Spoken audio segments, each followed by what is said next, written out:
Detectan al menos 3 casos de meningitis en Matamoros, Tamaulipas, casos adicionales a los reportados por autoridades sanitarias en Estados Unidos.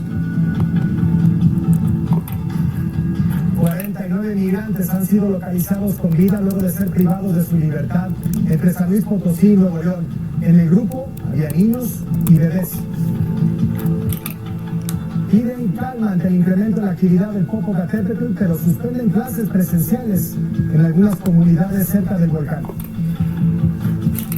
Y siguen los microsismos en la Ciudad de México. Hoy visitamos el área donde se ubica el epicentro de al menos 39 movimientos en los últimos 7 días. Comenzamos.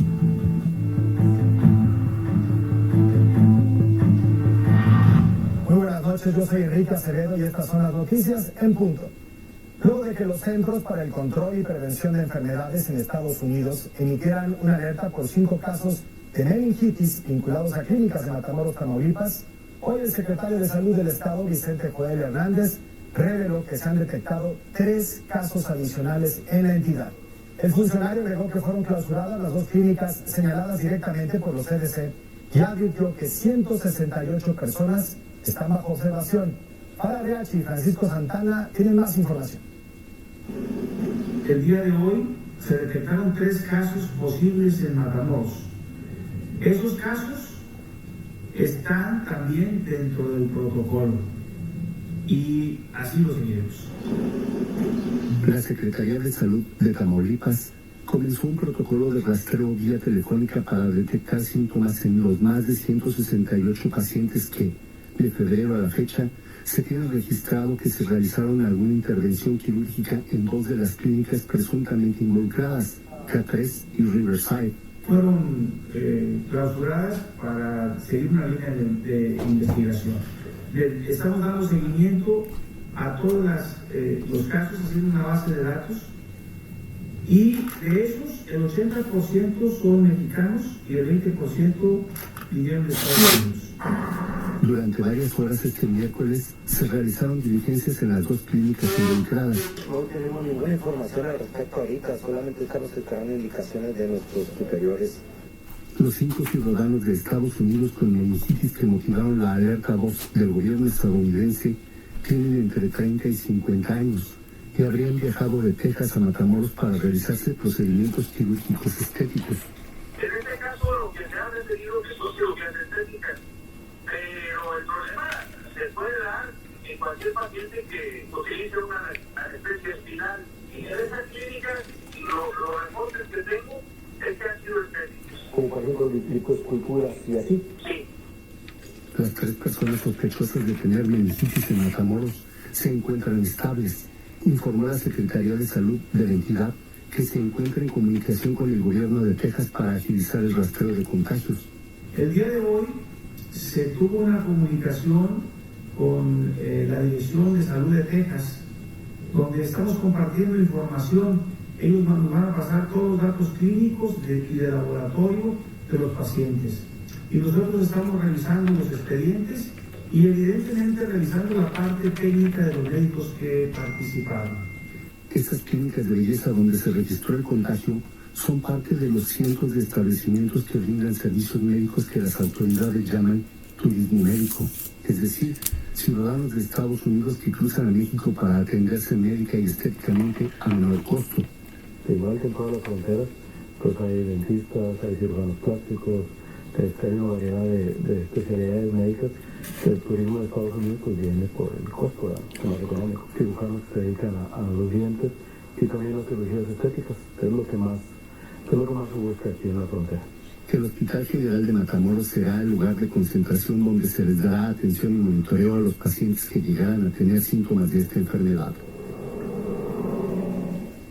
Importantísima esta información y le daremos seguimiento en este espacio. Y mire, estas imágenes ocurrieron en la autopista México-Querétaro, una de las más importantes en el país, pasando el tramo de Palmillas. Sujetos armados a bordo de al menos 3 camionetas interceptan a un tráiler para que el conductor se detenga. Le disparan en varias ocasiones, lo va a escuchar. El chofer fue hospitalizado, se encuentra grave, según autoridades en Querétaro. No es la primera vez que en este tramo carretero se reportan asaltos a transportes de mercancía a inicios del año pasado, operadores de la Alianza Mexicana de Organización de Transportistas denunciaron un incremento en los asaltos en carreteras de la zona centro de nuestro país. 49 de los 50 migrantes que fueron reportados como desaparecidos la madrugada del lunes en los límites de San Luis Potosí y Nuevo León han sido localizados con vida. Un grupo de 34 fue ubicado hace unas horas en una casa en el municipio de Doctor Arroyo, en el estado de Nuevo León. La Fiscalía de San Luis Potosí precisó que en el grupo se encontraban al menos 10 menores de edad, 14 mujeres. Ahí tienen las imágenes, niños muy chicos, en algunos casos bebés. Los migrantes ubicados más temprano, mientras caminaban por una brecha, narraron cómo fueron interceptados por hombres armados y despojados de sus pertenencias con total impunidad. Los detalles los tiene mi compañero Edgar Martínez. Veníamos ya para llegar a Monterrey unas 3 horas, ahí con una medida según, y ahí lo interceptaron. Entonces los a la fuerza, pues vaya, teléfonos todos, y el grupo pues tomaron fotos, personas armadas, bien armadas. Roberto Isaí Aguilar, de origen hondureño, y otros 5 migrantes, entre ellos una menor de edad, fueron localizados esta tarde en Matehuala por elementos de la Guardia Civil Estatal de San Luis Potosí. Roberto dijo que la madrugada del lunes fueron secuestrados en Los Medina, municipio de Doctor Arroyo, Nuevo León. Los uniformes, como decía Policía Nacional, similares pues a Guardia Nacional, entonces no va a pasar nada, porque aquí lo único que pasa es que el chofer no se reporta con nosotros. Ahí llamó al dueño del bus o dueña, sí, y pues le dijo que ella negociara, ella negoció 40,000 pesos. Aseguró que los dividieron en 2 grupos. El grupo de nosotros era hondureños y venezolanos. Pero nos metimos así en un cerro, y ahí nos metieron en una casa que solo está requeada. Dijo también que lograron escapar de sus captores y caminaron 16 horas antes de encontrar ayuda. Y le decimos a los compañeros, unámonos porque iban a estar trayendo más gente para felicidad, y aprovechamos el momento para poder salir de aquí. Nosotros ya habíamos caminado todo el cerro, unas 16 horas más o menos, ¿sí? Y ahí llegó un muchacho, nos dijo que cogiéramos una combi, entonces nos metimos a un oxo, ahí nos metimos, me decía, me iba a mi familia que ella en Chiapas, entonces llegó con una felicitación, pues, y yo que no temor, porque ellos nos tomaron fotos, pues, y ya fue cuando llegamos nosotros. Llegaron ustedes. El fiscal de San Luis Potosí dijo que se investiga a los 2 operadores del autobús, quienes también habrían sido secuestrados y siguen sin ser localizados. En un primer término dialogan con los choferes del autobús en razón de que ya eran varias ocasiones que habían pasado por ese lugar y no se habían reportado, quizá por una cuota, un derecho de piso. Otro grupo de 9 migrantes fue rescatado el martes en Doctor Arroyo por elementos de la Fuerza Civil de Nuevo León. Ellos afirman que en el territorio de San Luis Potosí fueron privados de la libertad y que su rescate costaría $500, y esta versión coincide con la que ha proporcionado el dueño del autobús. En este momento los 9 adultos, 7 venezolanos y 2 hondureños, están en las instalaciones de estancia temporal que tiene el Instituto Nacional de Migración, ubicadas en el municipio de Guadalupe. El autobús salió el sábado pasado desde Tapachula, Chiapas, con destino a Monterrey. De acuerdo con su propietario, que lo monitoreaba por GPS, cambió de ruta en Matehuala y se detuvo por 30 minutos en el camino a Cedral. El autobús fue abandonado después en Galeana. La Fiscalía General de San Luis Potosí sostiene que el secuestro no ocurrió en su estado. Estamos colaborando, realizando los recorridos en ese tramo donde presuntamente desapareció y ya los límites con Nuevo León. Esta mañana en la conferencia de prensa de Palacio Nacional se habló de este caso. Hay un despliegue de la Guardia Nacional y esperemos pues rescatarlos. Hay bandas que se dedican a eso, a secuestrar. Está atendiéndose el problema.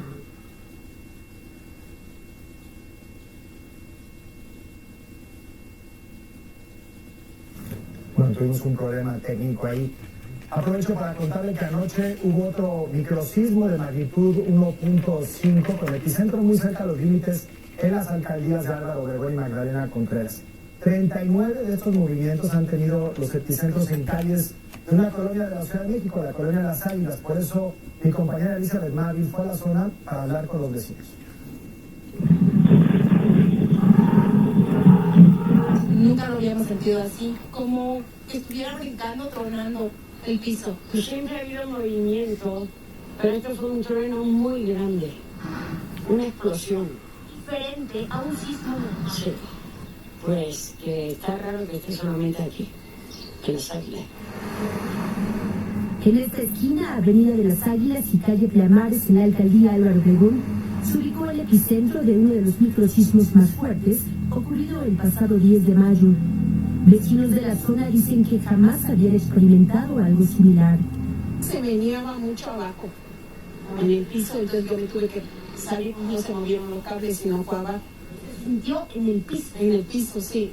Se sintió fuerte, así como que se meneaba. O sea, se movió la tele, se movió el refri, todo se movió ahí en mi casa. Desde esa fecha hasta este miércoles, se han detectado al menos 39 microsismos que han tenido como epicentros sitios de la alcaldía Álvaro Obregón en límites con Magdalena Contreras.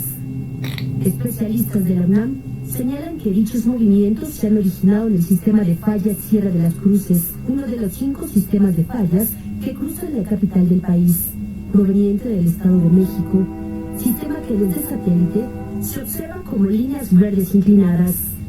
No es algo atípico, ya se había presentado en el pasado. De hecho, en 1981, en febrero de ese año, se presentó una secuencia que también dio origen a varios sismos, más de 30 de hecho. Las profundidades de los sismos son de mayores a 1 kilómetro, entonces no podrían estar asociados a este tipo de actividades humanas. Estamos hablando de sismos de tipo tectónico. Otros microsismos se han sentido con intensidad en las alcaldías Álvaro Obregón, Coyoacán, Tlalpan, Magdalena Contreras, Benito Juárez y Cuauhtémoc, sin que hasta ahora se reporten daños. Nada, ni crisis nerviosa, ni agrietamiento de agua, ni daños que se puedan evaluar. No hemos tenido absolutamente nada. ¿Qué tenemos que hacer? Estar alertas, tener nuestros protocolos, no confiarnos. Bueno, y por si eso no fuera poco, hoy a las 7 de la noche con 48 minutos, el volcán Popocatépetl tuvo una nueva explosión.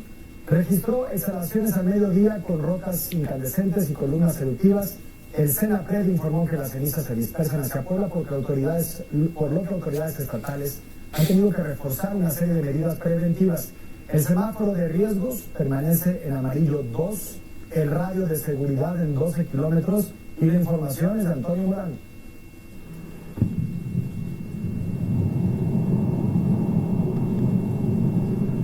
Se ha determinado que se cambie la modalidad de educación para que sea educación a distancia como fue durante la pandemia. Está todo en calma, está todo en paz. El gobernador de Puebla hizo el anuncio de suspensión de clases presenciales tras recorrer durante el día poblaciones cercanas al volcán Popocatépetl, donde se ha registrado constante caída de ceniza desde hace 20 días. Por el incremento de enfermedades en las vías respiratorias, los habitantes de los municipios de San Nicolás de los Ranchos, Atlixco, Cuautlancingo, Huaquechula, Ocoyucan, Puebla, San Andrés Cholula, San Diego La Mesa, San Gregorio Atzompa, San Jerónimo Tecuanilpan, San Pedro Cholula, Santa Isabel Cholula, Teopantlán, Nealtican, San Andrés Calpan y Huejotzingo deberán utilizar cubrebocas como medida preventiva. Sí, porque en todo momento es la personalidad cotidiana casi no tiene. Y en esta actividad. El semáforo de alerta volcánica continúa en amarillo fase 2. Durante las últimas horas, el Popo presentó 155 exhalaciones, además de 3 explosiones con salida de material incandescente durante la madrugada. Ocurrieron a las 0:52, 2:59 y 3:3. En la zona, algunos voluntarios mejoran las rutas de evacuación. Estamos pensando tránsito? Pues no se ven, por eso lo estamos pintando. En Oaxaca, un juez de control vinculó a proceso a Cruz Irving, de 21 años, presunto responsable del homicidio del turista argentino Benjamín Gamón el viernes pasado en Chacagua. La Fiscalía Estatal reiteró que el agresor había conocido a sus víctimas un día antes. La Fiscalía también habló sobre el asesinato del turista canadiense Victor Mason, de 27 años de edad, que fue encontrado muerto en su auto con un disparo en la espalda. La tarde del lunes dijo que se tiene identificadas a 4 personas con los que la víctima convivió la madrugada del 15 de mayo en un bar de la zona turística, donde habían tenido un altercado. Él, al salir, digamos, de este lugar, hace algunas llamadas también denunciando que estas personas, los hombres, dos mujeres, le habían robado sus cosas. Y bueno, sale de este espacio, se va a este lugar y bueno, en la mañana ya aparece, en el transcurso del mediodía, pero cuando se identifica ya, aparece ya muerto, ¿no? Nuestra línea de investigación más sólida ahí es probablemente pues esta trifulca que pudo haber habido entre él y, digamos, estas personas.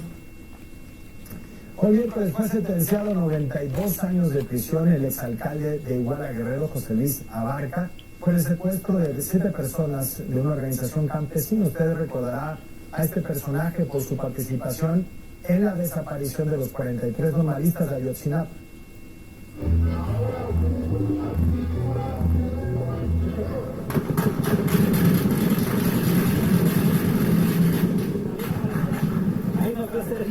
Momentos antes de que los normalistas de Ayotzinapa desaparecieran en Iguala Guerrero, el presidente municipal de Iguala, José Luis Abarca, celebraba con un baile el segundo informe de labores del DIF municipal, encabezado por su esposa María de los Ángeles Pineda. 3 días después, Abarca pediría licencia. Deben investigarse y sancionarse en aras de la justicia y no dejar impunes a los autores, sean materiales o intelectuales, de los atroces acontecimientos. No puedo tolerar que lo acontecido en nuestro municipio quede en la impunidad y sin castigar a los culpables. Mi convicción y compromiso social jamás permitiría cometer semejante atrocidad. En esta conferencia de prensa, Abarca estuvo rodeado de familiares y uno de sus primos, identificado como Miguel Ángel Garduño, estaba visiblemente nervioso. Si se fijan, él empieza a hacer señas a alguien que está para acá, de este lado, que no se mira aquí. Aquí es donde sale corriendo rápido, salen los pero van casi corriendo. Se mira a Abarca así y la mujer viene a atrás, pero como que la viene jalando de vámonos ya rápido. 10 minutos después, llegó la policía ministerial a detenerlos, pero los Abarca ya habían huido. Un mes después, José Luis Abarca fue detenido en una casa de la Ciudad de México, donde se escondía. Desde entonces, ha enfrentado varios cargos relacionados con la desaparición de los normalistas. Una vez detenido, también se abrió otra causa penal en su contra por el secuestro de 7 integrantes de la Unión Popular Campesina Emiliano Zapata, entre ellos su líder Arturo Hernández Cardona. Según testigos, el 30 de mayo de 2013, los campesinos fueron levantados por policías municipales de Iguala. Un testigo incluso narró haber visto cómo Abarca fue quien le disparó con una escopeta al líder campesino. Esta tarde, la directora de la CONADE, Ana Gabriela Guevara, rechazó que el organismo a su cargo no haya brindado apoyo al equipo de natación artística, que esta semana obtuvo 4 medallas, 3 de oro, 1 de bronce, en la Copa Mundial de la disciplina en Egipto. Guevara dijo que el equipo y sus entrenadoras le deben dinero a la comisión. Los comentarios los hizo durante una entrevista con W Radio. Son unas mentirosas porque son 40 millones invertidos en los padres de pago becas. Si un particular ya no quiere pagar, lo pague, no nosotros peleamos con eso. Pero también hay que decir que son deudores dentro de la CONADE de ejercicio 2016-18 y deben 2.748.338 pesos. Quiere decir que unos casos de años que tienen el mundo y que no van a explicar el Topperware, Avon y todo lo que existe en el mercado de ventas. No es raro que el metro de la Ciudad de México se retrase por objetos encontrados en sus vías. El sistema tiene un protocolo para reaccionar ante este tipo de incidentes. Pero lo ocurrido el domingo pasado, la verdad es que sí es un hecho atípico. Trabajadores del metro y elementos de protección civil, ahí tienen las imágenes, rescataron a una gallina de las vías de la estación Centro Médico de la línea 9 y ahora sus acciones han sido reconocidas por la Organización de Personas por el Trato Ético a los Animales, PETA o TICA, con sus siglas en inglés, que calificó esta labor como una acción compasiva al dar un ejemplo de lo importante que es proteger a todos los animales. La historia no termina ahí. Esta noche le puedo reportar que uno de los empleados del metro adoptó a la gallina rescatada. Un final feliz, siempre y cuando el tema no termine en calma. Vamos a hacer una pausa al regresar. El reportaje Ambulancias Irregulares, luchar con la emergencia, realizado por N+ Focus, gana el premio al mejor uso de video en línea en los Digital Media Awards. Y además, Rosana Ruiz, sentenciada a 6 años de cárcel, ¿sabe por qué? Por defenderse ante su agresor, por matar a su agresor. Nos da su versión de los hechos. Volvemos. Cuando duermes mal. Esta noche el cuerpo de Leslie Martínez fue entregado a los familiares y trasladado a su casa en la alcaldía Álvaro Obregón para ser velado. La joven fue localizada en Milzuco, Guerrero, tras más de 2 semanas de búsqueda. La Fiscalía de la Ciudad de México realiza estudios para determinar la causa de muerte. Alejandro N., el presunto responsable, continúa sin ser localizado. El presidente de la mesa directiva del Senado, Alejandro Armenta, mostró en tribuna una serie de mensajes que presuntamente recibió anoche desde el teléfono de la presidenta de la Suprema Corte de Justicia, Norma Piña. A través de una carta exigió a la ministra una investigación. La Corte no se ha pronunciado oficialmente sobre la acusación. Recibí mensajes a las 9:01 con la muy probable intención de presionar, de intimidar o incluso de pretender amenazar al suscrito por mi desempeño como legislador federal.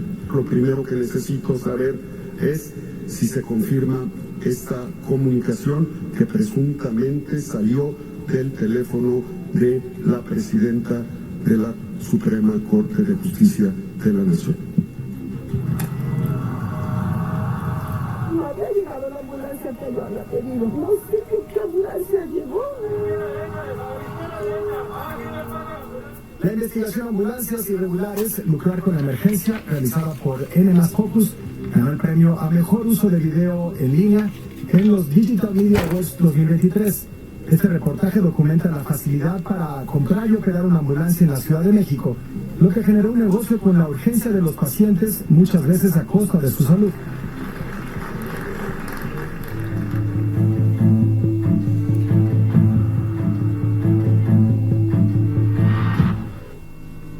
Rosana Ruiz, una joven de 23 años de edad, originaria de Oaxaca, fue sentenciada esta semana a 6 años de cárcel luego de que una jueza determinara que la joven incurrió en uso excesivo de la fuerza tras asesinar a un hombre que la violó en mayo de 2021. Rosana ya anunció que apelará esta decisión y Arturo Sierra platicó con ella. Que se me tome en cuenta la agresión sexual que yo sufrí, el que no sean tan injustos ante esta sentencia. Yo no quiero regresar a la cárcel, pero eso está a decisión de los magistrados.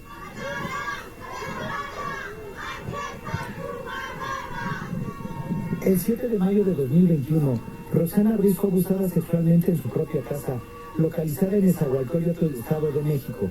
Ese día conoció a Sinaí, estuvieron bebiendo cerveza y él la acompañó a su casa. Le pidió que lo dejara quedarse ahí para que no lo fueran a asaltar, pero la agredió. El miedo en ese momento, yo no sé de dónde saqué las fuerzas, simplemente sé que el miedo me orilló a esto, el miedo a no querer morir, el miedo a no querer dejar a mi hijo huérfano. Este tipo me estaba diciendo que si no me dejaba me iba a matar. La joven originaria de Oaxaca sacó el cuerpo de Sinaí de su vivienda y en ese momento fue detenida por la policía. Ella sostiene que hubo omisiones en su proceso. Les dije desde un principio que me habían violado, no siguieron un debido proceso, ¿no? Porque no me hicieron las pruebas ginecológicas. Si ellos hubiesen hecho bien su trabajo, la Fiscalía de Homicidios, yo no tendría que cargar con esa condena. Al día siguiente fue vinculada a proceso por el delito de homicidio calificado e ingresada al penal de Mesa Bordo, donde permaneció 9 meses, aunque obtuvo la posibilidad de seguir su proceso en libertad. Esta semana fue sentenciada a 6 años y 2 meses de prisión, ya que la juez determinó que hubo exceso de defensa contra su agresor. La defensa de Sinaí concuerda con este dictamen. Mi cliente venía directamente con exceso de alcohol, salió positivo mediante un dictamen químico a anfetamina. Empezó cortando una pierna, cortó el estómago, parte de la espalda y también hizo corte dentro del cuello. Lo asfixia y posteriormente lo corta, duerme con el cuerpo y al otro día lo saca en costales. No toda mujer por ser mujer es inocente. Los abogados de ambas partes apelarán la sentencia en los próximos días. Somos una nueva pausa al regresar. Cancelado el Gran Premio de Fórmula 1 en Imola por las inundaciones en el noroeste de Italia y además detectan un posible antídoto en contra del llamado hongo de la muerte. Le cuento al regresar. El Gran Premio de Imola en Italia fue cancelado por motivos de seguridad debido a las fuertes lluvias e inundaciones registradas en el norte de ese país. Al menos 2 personas han muerto por las lluvias torrenciales que provocaron el desbordamiento de más de una docena de ríos en menos de 24 horas. En Ecuador fue reforzada la seguridad después de que el presidente Guillermo Lasso disolvió la Asamblea Nacional que amenazaba con destituirlo por peculado. Firmó un decreto de muerte cruzada para convocar a elecciones presidenciales y legislativas anticipadas. La Confederación Nacional de Nacionalidades Indígenas demandó a la Corte pronunciarse de inmediato para garantizar la democracia. Fuerzas de seguridad ecuatorianas aseguraron que solo actuarán si hay amenazas al orden. Más de 5.000 soldados apoyados por 500 policías fueron desplegados en el municipio de Nueva Concepción, esto al norte de El Salvador, para perseguir a un grupo de pandilleros acusados de asesinar a un agente de la policía. Las autoridades dicen que el cerco busca brindar tranquilidad y seguridad a los pobladores.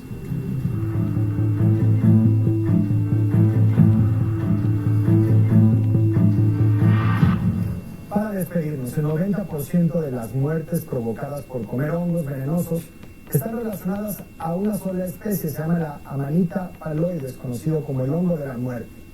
Un equipo de científicos chinos encontró lo que parece ser un antídoto ante su consumo.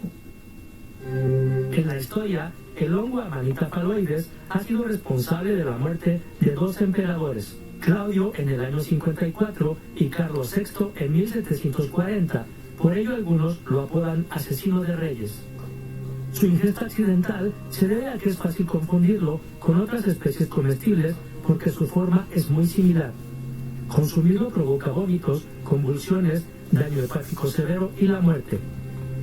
Gracias a la tecnología de edición genética conocida como CRISPR, científicos de la Universidad de Chongyang en China creen haber encontrado un antídoto.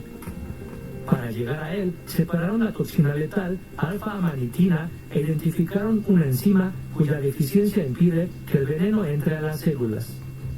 Luego, analizaron qué compuesto químico logra una versión deficiente de esta enzima y hallaron uno llamado verde de indocianina, un tinte que se usa en imágenes médicas para visualizar el flujo sanguíneo. En pequeñas dosis, se logró que la mitad de los ratones usados en sus experimentos sobreviviera tras consumir el hongo. El equipo espera probar el antídoto en humanos que accidentalmente consuman el hongo. Bueno, en nombre de todo el equipo que hace posible En Punto, gracias por el favor de su atención y su confianza. La información sigue en todas las plataformas de N+. Yo lo dejo en compañía de René Delgado, de Leo Zuckerman, Denise Merker, también Raimundo Rivapalacio, Sergio Sarmiento y el gran Genaro Lozano en tercer grado. Les deseo como siempre buenas noches y buena suerte.